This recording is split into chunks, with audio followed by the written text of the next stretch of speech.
Here on the 2-track or LGP Jarraff on the push blade, there are 4 grease points for that push blade. 1 here on the rod end of the cylinder, 2, 1 on each side where the push blade attaches to the frame, and 1 here in the front grill that greases the lined end of the cylinder or the base end of the cylinder, however you describe that. You also see, if you're on this side of the machine, there's a handle, and this is the side of the machine you want to climb up on and on when you're accessing the machine. We don't want you to climb up on this side so you don't have to walk past the exhaust while the machine is running, because that could be very hot. On the left-hand side of the Jarraff LGP 2-track machine, you will see the handle for getting up and on the machine. Down below on the push blade there, you will see a step that has some anti-slip grip tape on there. So you want to get up and on the machine on this side, not using the other side of the machine where the exhaust is, because that could be hot. You will also see here that the boom rest is slightly different than it is on a wheeled machine. It's fixed to the front of the engine enclosure, along with inclinometer, showing that you want to keep this machine on a 25-degree slope, whether that's side to side or fore to aft.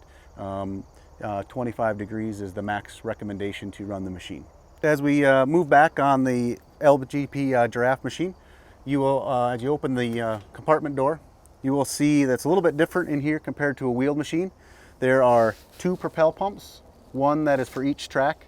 It's different than in a wheel machine where there's 1 pedal that's for forward and reverse. In a track machine, there's 2 pedals for forward and reverse, 1 for each track on each side that will work with the pumps down here. You'll also see there's a filter in here for running the charged oil filter system for the Propel. Back here you'll also see the DEF pump for the DEF system, in a slightly different location than it is on the wheel, but also in the engine compartment.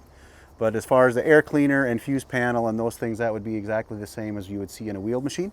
Here on the left-hand side on the rear engine compartment, opening that up, you will see here also the 2 pumps that we talked about earlier on the other side, but you'll also see the gearbox that's connected to the engine that drives the pumps on this machine.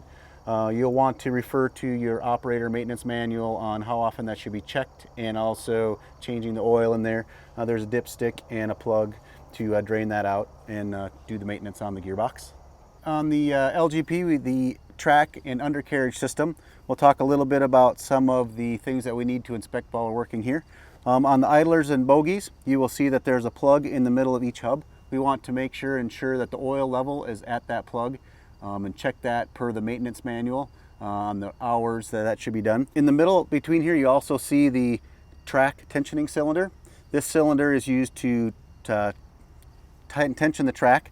You should watch when this track goes about 1 inch from the idler wheel, you want to tighten that back up. There's a process for that. You can read that in the owner's manual, how to properly do that, make that adjustment. And there's also a sticker that we'll see later that shows where the track should be based on how tight or how loose it should be. There's a red and a green area to show you if you are in the proper track tension. Should also inspect all the hardware that bolts the bogies and the idlers on. Make sure that is tight and not coming loose. And with that also, all the grouser bars have bolts and nuts that hold them on. Those should also be checked on a regular basis to make sure they're not coming loose and tightened as needed. You will also want to make sure that you check the grouser bars and bolts on a regular basis. And here you can see where the 2 halves of the track come together. So especially paying attention to all those bolts and nuts, not only here, but on the whole track itself, to make sure they're not coming loose, and inspect them on a regular basis. And here we talked a little earlier, there's a decal that will show your proper track tension, that if you're too tight or too loose, or green right there in the middle where you're good. Once again, to perform that track tensioning, if need to be done, just refer to the owner's manual and that will show you how to do that. Looking back and referencing the sticker, if you're in the top part of the red, it means your track would be too tight. If you're down in the bottom part of the red, that means your track is too loose and you'd want to tighten it up to bring it into the green. If you're in the top part where it's too tight, you'd want to loosen it up to bring it back down into the green. We'll move back a little farther. You'll see some red covers here on each side. Those house the fire extinguishers on the machine. In the front compartment, there's a little cover that comes off. That's to access the batteries. There are 2 batteries underneath that cover. And moving back a little farther to the rear is the fuel fill and DEF fill. The DEF tank and the fuel tank are there. If you'll see these covers, there's a little tab here in the middle that you only need 1 padlock to lock them down. That tab will hold down both covers. So you only require a padlock, 1 on each side. Here at the back of the LGP Jarraff, the track machine, you'll see the drive system for the track. There is a gearbox here that also has gear oil in it. You can refer to the maintenance and operator's manual on how to properly check the oil level in there and how often that should be changed. Connected inside of that gearbox is a 2-speed motor that allows you to run 2 speeds. That's controlled from the inside the cab on a little keypad that's there. And that also has the drive sprocket. Here again, you want to inspect your hardware on a daily basis and also refer to the manual how often that should be checked to make sure they're at the proper torque. Along with, again, we've talked about it many times, making sure you check your grouser bars hardware to make sure that is tight when you're working on the machine.